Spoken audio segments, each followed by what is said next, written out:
Good evening, members and guests. So quickly, I want to introduce director Jessey Tsang and also Mary Stevens, the film editor, to the stage first. Producer Teresa Kwong will be joining us shortly.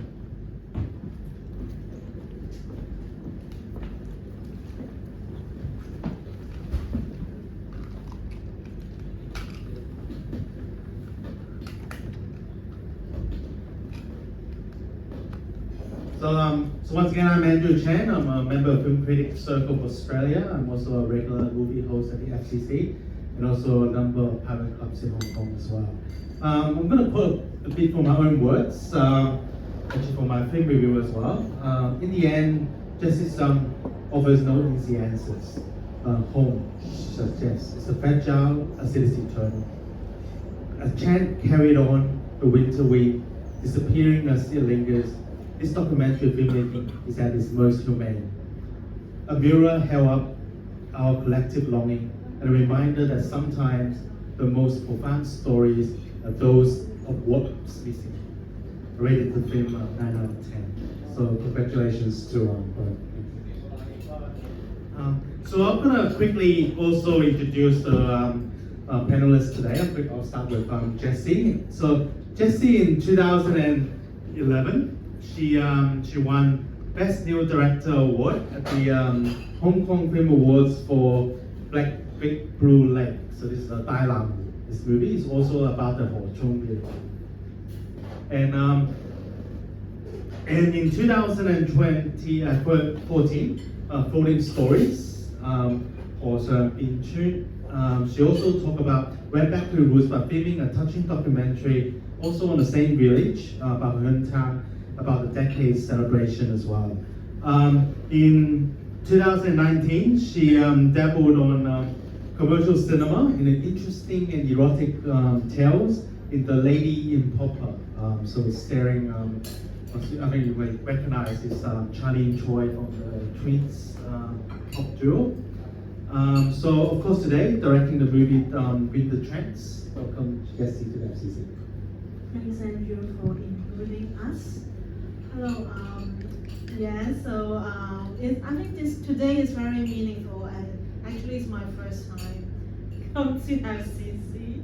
I just always passing by, and also is my editor Mary and I reunion, and it's our first time watch the film on the big screen together. And it's very again about reunion, and also my friend, my classmate, long time no see. We haven't seen each other for a while, so I think you've seen the movie, you know me a bit because I'm always chat, talk, and you see my different ages footages.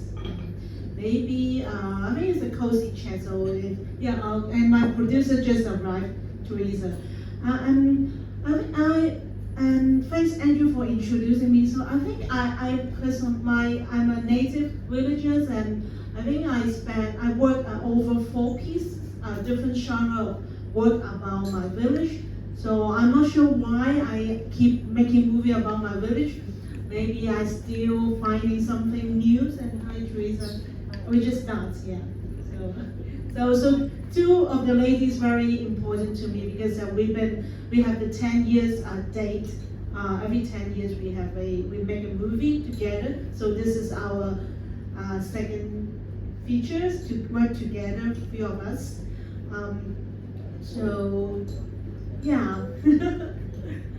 Thank you. Also introduce Mary Stevens as well. She's a very long career. I think if I'm gonna talk about it, I'm gonna take probably the rest of the Q&A session. So I'm gonna cut it very short in a quick snapshot.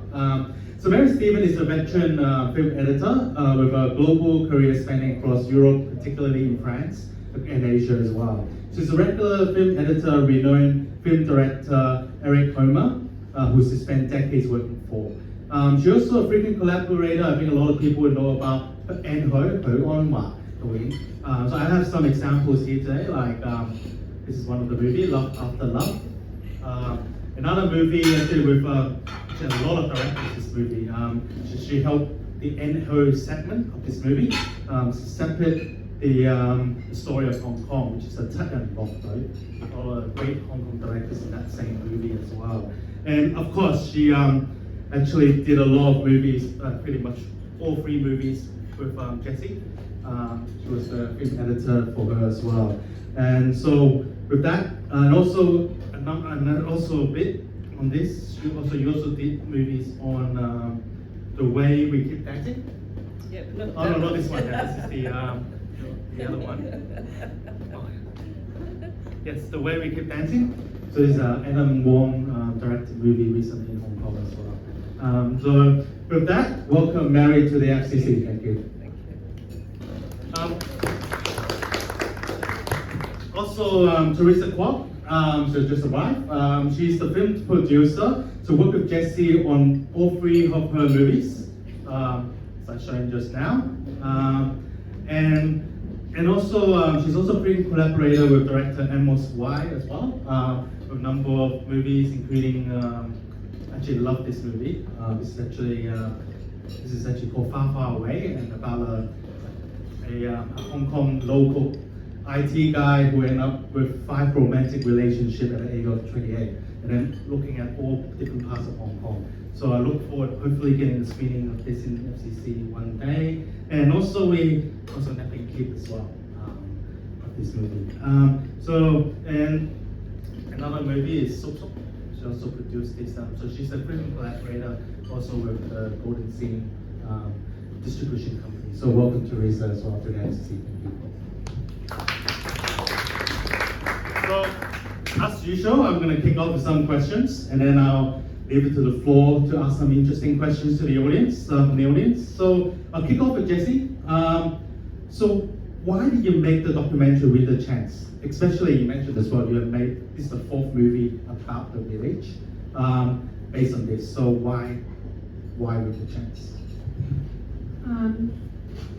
So I think it's like a 10 years calling. The village festival for every village is very important, including me. And I did not expect myself we will make the 2nd documentary about my village after Floating Story, just like a calling. Because you can't believe it. I live in the same village over 40 years. And right before pandemic, I live in Tsang, finally, because I just love to stay with my family.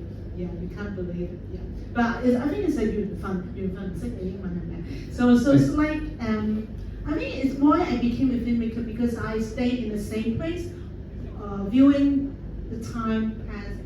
I think a movie just about time and space changing. So I think it's a luck that I can be with a group of people so many years, and so the callings come that makes me move back to the village, and I did not expect pandemics come. I just have some key point, some concept about what I'm going to do for this village festival. I want to focus on the process, how to prepare compare with last time. Last time is more about a family story, but this time I want to make it 傳承. I want like kind of a little bit educational purpose, but if the next generation they can still follow. After viewing the film, they can know a bit about the steps, how to prepare the festivals. Just start with that, and also I said I'm going to shoot. I know I like the twins be the main protagonists and also the senior villagers head, yeah, Chunja. So just key few elements, but I did not know I'm going to meet Marie, the domestic worker. I don't know. So like follow with the flow, and yeah, the structure comes later, and of course Mary gave lots of advice during the editing stage. I like how you like to flow with water. I'm sure it goes to Mary. Next question. So the film, I think the visual language is very striking. Maybe can you discuss a bit about how you collaborated with the director to really enhance the emotional impact? There are a number of key scenes that have that emotional impact, and really like it's a through the editing choices that you made that made that happen. Yeah, it's because 10 years ago I collaborated on Flowing Stories, and that was like I have to go back that way because it was a story that Jessey went off to Europe to interview the people of the village that had left, and when I got footage, I thought actually the axis of the stories is in the village is the old lady that you saw a little bit in the footage when flashbacks when she's singing Sango. That's the grandma of the first film. So that was already a sort of emotional center of this village, but that was easy to structure because it's the whole family revolved around her, and the family was all over the place in Europe and so on. So this time when we have this, it was much more difficult because there was no core story. And then I sort of thought that it's not a bit easier when you have an extra pair of eyes, like I come from outside. So I thought that the story itself is the Qingjiu, is whether it will happen or not, and in the pandemic situation, and how the villagers are going to deal with it. And so in that story becomes the core, and it becomes the emotional core, like people who are stuck there, people who can't come back, and so that's sort of how it was structured, and how it was structured around emotions. I think this ties to next question to Teresa, because the movie was shot during the pandemic, and especially right in the middle of it as well. As a producer, do you see do you see any resilience from the team, and also did pandemic actually impact the production process? Because it is probably not planned at the start as well, and they lead to any unexpected outcomes in the movie as well. Okay, so I mean, well, before we decided to work on Winter Chant, Jessey and us, we know that we have a deadline because we know that by that year the festival would take place every 10 years, so we have a deadline. So and then that was during the COVID time. So without repeating what they just said, we kind of know that that will be our basic storyline to depict how a festival will be prepared. During that year. But I still remember. Kind of 6 months before the actual shooting, everything's kind of keep changing all the time because of how the government, let's say maybe they will have control on how the crowd get together. We have all these kind of policies. So that's why I still remember we keep on having different meeting, Zoom meeting, and we're talking about, what should we all know that we have to do it, but how are we going to do it? There are several, because now we are doing documentary, it's a little bit unlike making drama. For example, if we're making drama, we already have the script, so we just plan according to the script. But as a documentary, there are always surprises. And and also during the COVID time, there are so many things out of our control. But because of that, we could come up with, unexpected and also surprise. One of the things that I still remember is talking about the Zoom meeting in the square. That wasn't in our initial plan, but I still remember during that Zoom meeting, Jessey just asked a question. Okay, it seems that there are so many villagers could not coming back. So would that be good that we could capture the moment where everyone getting together, either online and offline? And then I think this is a very clever idea.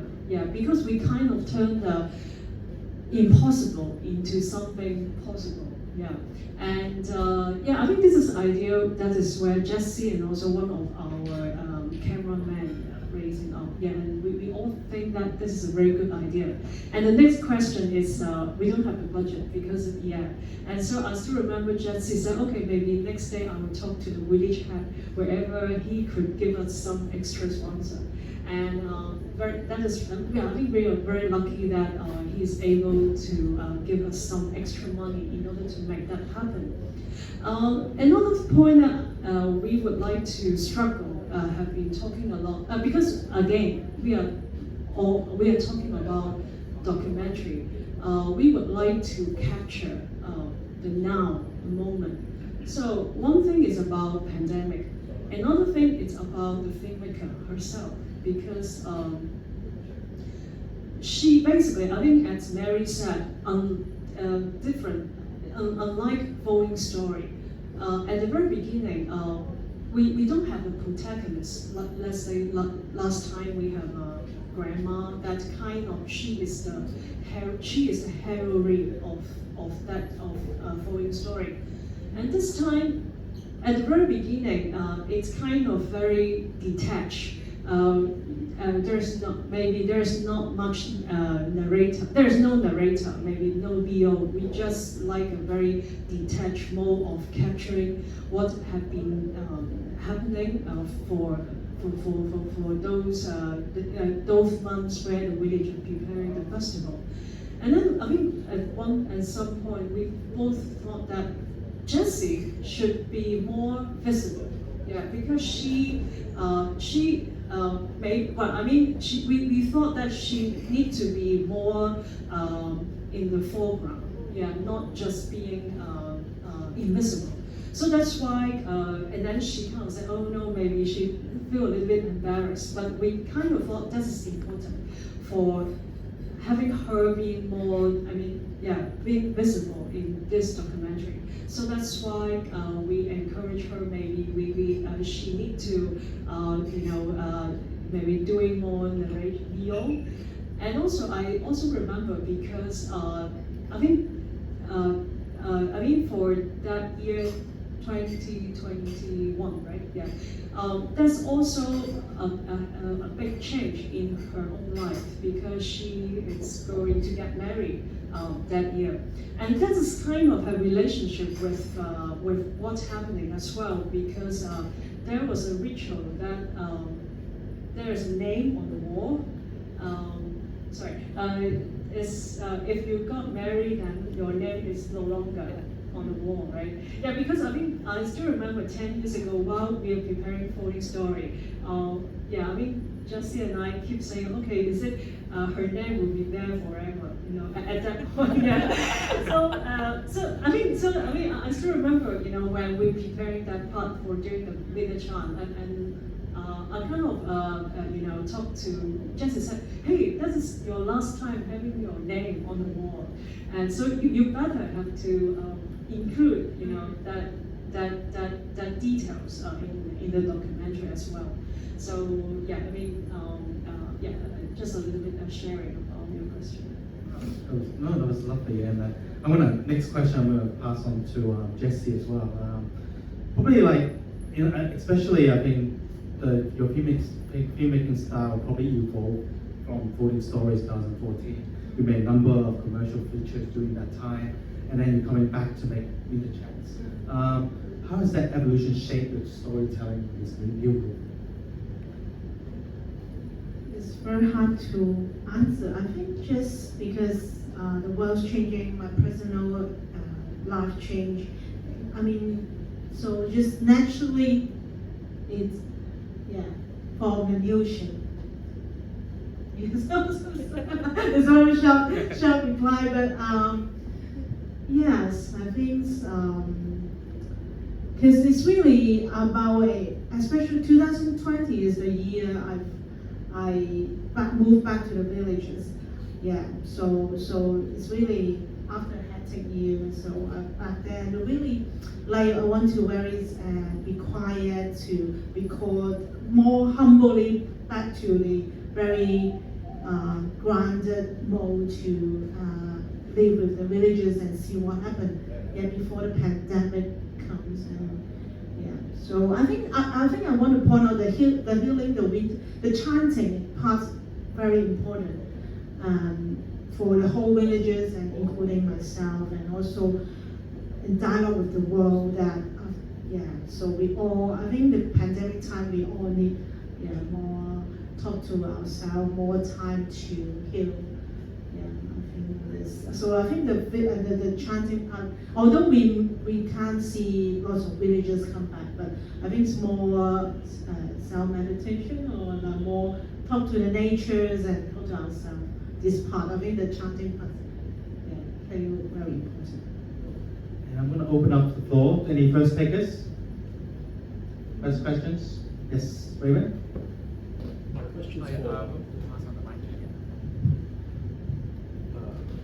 Thank you, Jessey, Mary, and Teresa, for this really fascinating film.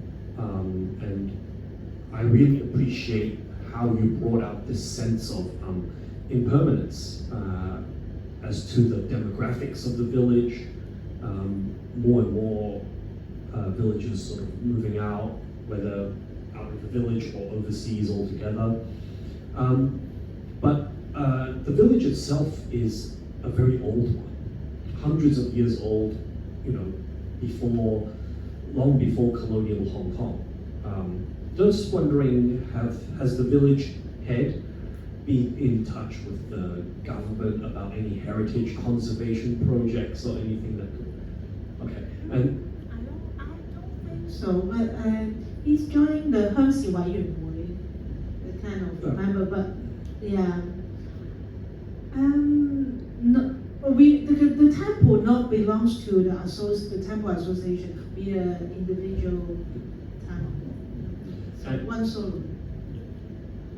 And you mentioned before that you didn't expect to make the domestic helper one of the emotional centers of the film, and I found that very interesting because she probably wouldn't really know what's going on with the festival. But her ties seem to be, the whole core seems to be with her relationship with the kids of the family. And you basically almost conclude the film pretty much with her departure. Could you explain, what led to that decision to sort of make her, taking off and sort of leaving the village, the family, almost like an echo of what the villagers themselves are going through? So I will just talk about the ending should be more condensed. But the Marine is very important role, and I think it's very obvious that all the villagers want back to Hong Kong, back to the village, and while Marine wanted back to village. So I think we all think like we leave our hometown and earn our living. So also in this film, I'm not like last one. Last one is more about local, and this one is more open up what is inside or what is outside, and so the newcomer and the native villagers. So I think it's more open up in this case. So I think it's very lucky that because my film making, I think half of the times about luck. I encounter Marie, and also the disaster, the pandemic makes the movie more volume up. So I think it's kind of luck to the film, but bad luck to us. So yeah. And the second takers?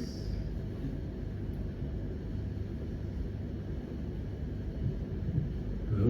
I was wondering if each of you could maybe describe or tell us how you got into filmmaking. Like, what's your background?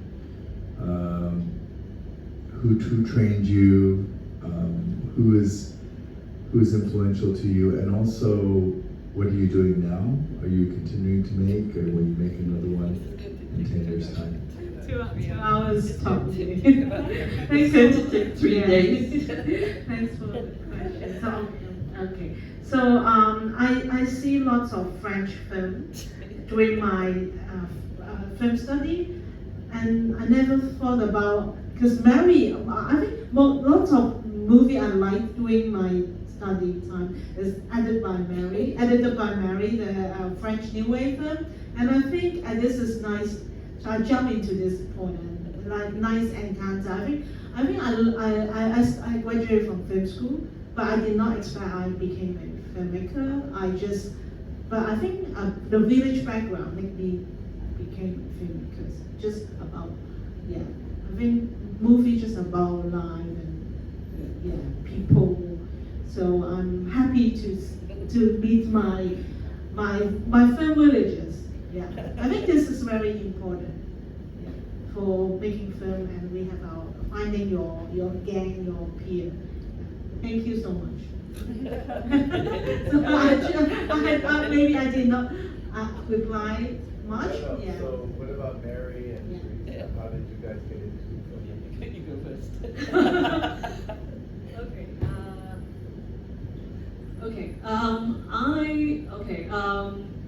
My dream, when I was a child, I want to be a writer or a journalist. But then after my graduation, I had the chance to be a journalist for around 2 years. But then I'm not a member of FCC, so yeah. But then I mean it's fate. I just accidentally got into art and culture.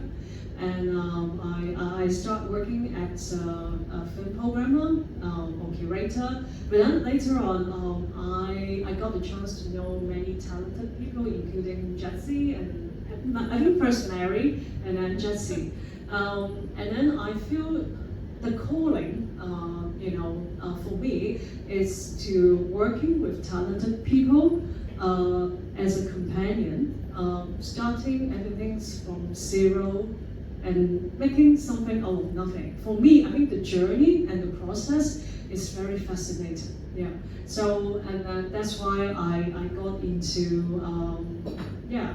the art making world or the filmmaking world.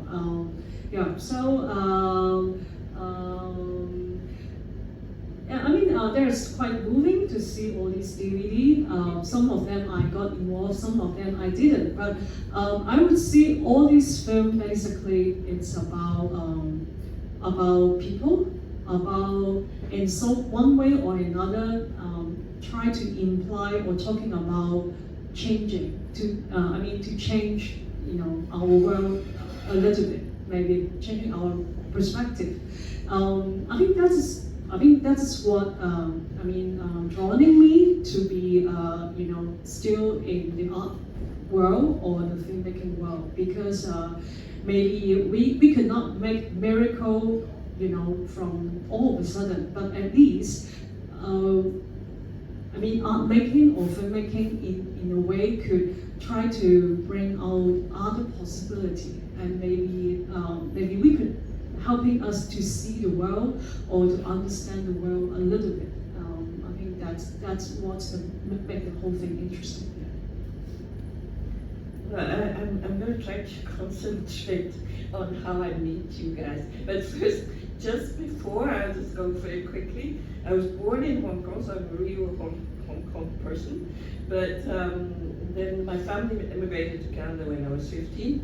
But when I was in Hong Kong already, I was fascinated with French New Wave because of all the cine clubs in the 1960s, Lorca and so on, who introduced me to European film. So I always wanted to go to France. So after university in Montreal, I went to France by myself. Basically ran into or got acquainted with Eric Romer in the first week, in the first month, and I became he offered me an editing assistant job to the editor of Breathless, so I couldn't refuse. And then I ended up staying there. I've been living there. I still live there for 45 years, and becoming his editor. And then shortly after, when he was very old, I started coming back to Asia and started to work with young Asian filmmakers, including Tai Ping. At the time he was in Beijing making documentaries. And I remember that's how I met Jessey, because it was one night I was working in Beijing, and Du Haibing said, oh, there's a Hong Kong delegation in Beijing, and he took me over there. And there was this girl there, and I remember that she sort of said, I absolutely want to work with you, and something like that. And then Teresa was something that it was like the art, because Teresa was working at the Hong Kong Art Center, and there was an Eric Cromer retrospective or something like that. And there was the poster, and it says Editor Mary Stephen. So I went up, this is in my current film right now, this episode. As I went up there and I said, do you know that this Mary Stephen is me? And I'm a Hong Kong person, I'm not a Stephen. And you were asking what we're doing right now. I mean, let me just introduce everybody. Jessey's been working on features and on VR projects and different art projects. Teresa has been independently producing features by different filmmakers, and she's currently producing me. Your documentary, yeah. a documentary co-produced by in France and Taiwan and Hong Kong, and which is about why my name is Stephen. Yeah, this is also the same question that Yes. I asked Mary when we first met at Art Yes. Center. Yes. It's not. This is like a documentary in itself. Just three of you talking. Next question.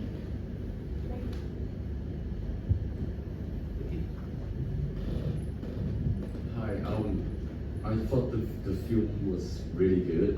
It was more than just like, you made a documentary but moving, and it brings me the time that we struggle in Hong Kong in the pandemic by putting the cutaway sessions with the news broadcast, the CEO herself speaking and so on. My question actually is that when you do the documentary with a lot of the villagers, the elderly chaps, the committee, I guess, from my experience dealing with more the elderly chaps in Hong Kong, how easy was it to film them and make them feel so natural in it? Because I mean, I just go to my father and start filming him, he would feel so weird and act different, and I don't know, just be someone else that you've never seen him in his life. So having that, I mean, obviously you are a villager, but still, I mean, when I go to my dad, I'm his son, and I couldn't get him to even take a photo with a normal smile. So how did you get those elderly chaps and people to act so natural in the documentary? Thanks for the question. Firstly, our team was a very small team. So most of the time, just myself and the cinematographer, and maybe maximum, maybe with a boom operator, the sound recorders. And so we try to very discreetly hiding somewhere, and of course, because since Big Bullet, 10 years ago, the Big Bullet and Floating Story, they get kind of knowing more about what I'm doing and accepting me. And one of the big key elements was when I get the award and the Hong Kong Film Award, and I said thank you my villagers, and they made me a big flower pie, the big flower, flower pie, the flower billboard, and they, just because they feel I love the village, I love them, I respect them, and I earned their trust, and they just, okay, whatever Tsui-shan, don't block the road, and okay, you just go to film. Yeah, so I'm very precious. It's very precious, but maybe I'm not sure now. Keep changing. Maybe in the future, I'm not sure whether I still have got this path. Because indeed, I moved out from the village, maybe a little bit distance, because they call me, no more my name. I don't know. Someone remind me. Oh, you can't be the host next time. Oh yes, I can't be the host anymore because I don't have the name there. Oh my God. So yeah, but yeah. And also I want to mention about the news news sound clips, lots of sound clips suggested by Mary, and we come up. Because when doing the editing, it's very about the village story, but at the same time, how we tie with the city and the world. I mean, this is, yeah, thanks, Mary. We had a little bit of a hard time trying to figure out the structure of this film, because like I said, there was no family story, no one protagonist. So, so I was suggesting not only newscasts, but some weather reports or something like that kind of thing. So that's sort of the thing that ties it all. Thank you, Mary. And actually, on that note, actually, when quoting stories, the key protagonist mentioned was Popo. She was pretty much carried quoting stories, and it's just emotional just to see her in this movie. Obviously, at a different state, different age as well. So was that the whole thing? Like, when you how did you feel? Like, when you just saw the scene, especially that scene where she talks on Zoom, right? It was quite powerful. That's not the same Popo on Zoom. I mean the Popo that was talking to Zoom. That one isn't. Yeah, it's not the one who sings Sang God. She just passed away before the pandemic. Yeah, but that is the one that is. More in the yeah. And that family actually lives in France. So a few months ago, actually, we showed flowing stories in France, and she came to the screening. And the daughter you see on the Zoom, she's actually very shy. She was not going to speak or anything. Actually, she got up enough courage to go and talk, and then she couldn't shut up. She was just talking to the audience. It was quite good. Yeah. And, any please takers? Questions?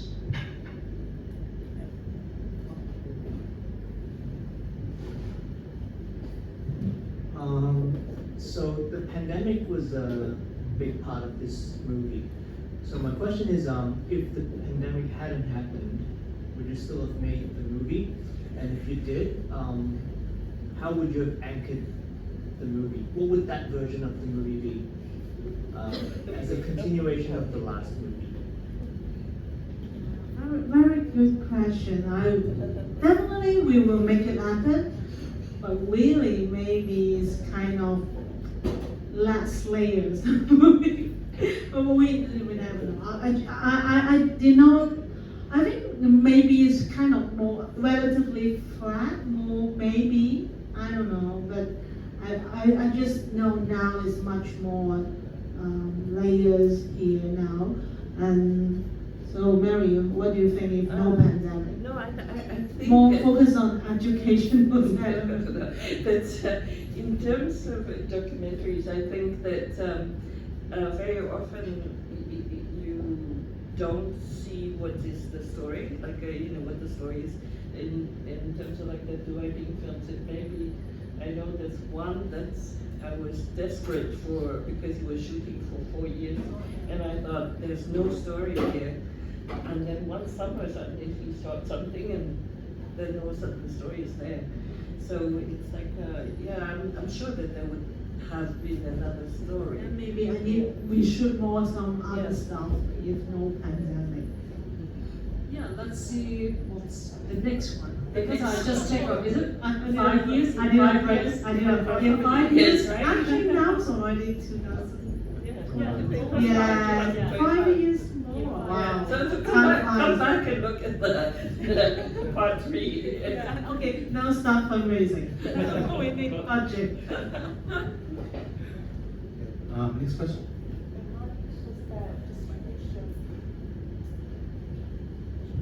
What are your distribution channels? Where do you show the documentary like this? Luckily, the Vintage Chants, we have theatrical release distributor, Golden Scene distributor. Last year, actually, we show a film month, I think, in Hong Kong, including Amplus, also film cinema house in Hong Kong. and now we also sold to True TV or cable TV. So you can watch it through the cable TV. And the floating story we even sold to Cathay Pacific. So I think that's a very beautiful moment that someone told me, one of the auntie, they on the way back home to Hong Kong from Europe, they see the movie and on plane. I think this is very beautiful, and I think the movie is more about like the screening every time, like tonight is like talk to community, different community, and I think this is very meaningful. Like Mary just mentioned, the floating story like keep on and on showing now, even this year, and showing Paris again, and the villagers come to see, and I think this is kind of very beautiful moments. Encourage us why we keep on making this village stories. So on that note, because we are running out of time, but I'll finish off the last question. I'm going to ask all three of you. So one of the things I took away from this movie is really about what is home. Maybe I'll ask each one of you just to talk about what is home for you, and you can relate to the movie or life or anything. I'll start with Jessey. So home, because I'm a new mother, so I'm home just like including my baby and my husband and I, so this is home. Well, think about it. yeah. Well, I mean, okay. If you ask, I mean, home for me is always capital letter, which means it's important. Let's say one of the reasons, but not one of the reasons. The reason why I'm late tonight is because I just went to attend a talk. The topic is about well-being, to be a carer. Yeah, I think that that was the question that maybe each of us, it's maybe one or another reason we will be a carer of your family, or for example, parents or children or your partner. I mean, for me, home it's how can I say? It's very intimate. Yeah. So home, I mean, in strictly sense, at the first level, it's maybe consists of my husband and my mother. Yeah, and that's and on the broader sense will be these two ladies. My how can I say? Film family. Yeah. So I mean, and with each other's support, we could keep on, dealing with all the difficulty up and downs. Yeah, well, I sort of spend a lot of time elsewhere. I mean, I've been very nomadic, but definitely I think that home is where I am forced to think that home is where my children and grandchildren are, because right now I can't even spend more than 3 weeks away because of my little grandson. He's very attached to me, and but usually I love being like on planes and stuff. The plane is my home country, but recently my idea has changed. Thank you very much to Jessey, Mary, and also Teresa for this wonderful sharing. Thank you. On this note, apart from the cards, there's also a tiny award, actually awarded by myself. So okay, I'm gonna always like to present an award in front of a live audience. The 20th Neo Hong Kong Film Awards 2024 Best Documentary with the Chants. Can you repeat one? Okay. The 20th Neo Hong Kong Film Awards 2024 Best Documentary with the Chants. Can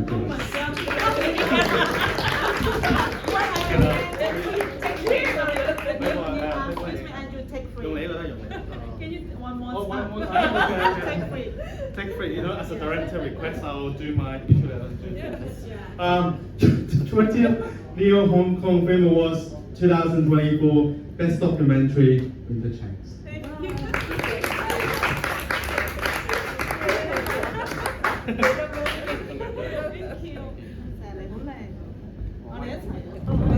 Kind of like a floating water design. So hopefully next year, the same award maybe we consider Mary's latest documentary. Yeah.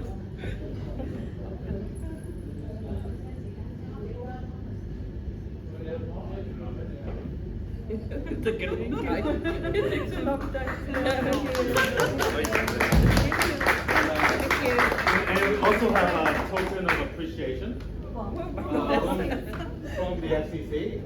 The Jessey. Make sure I get the right one because I have a different. Oh no, because I have a personal. I wrote it from the card. I wrote a personal message. It's a tiny touch. That's Teresa. Thank you. Yeah, let's take a photo.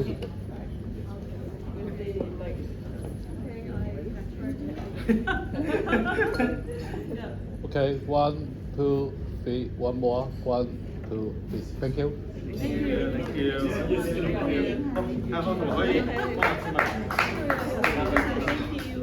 And also, Feel free to come on the stage for autograph and also a picture as well if you like. Just feel free. People ask questions especially, and people who haven't asked questions, feel free to come up. yeah. I signed this.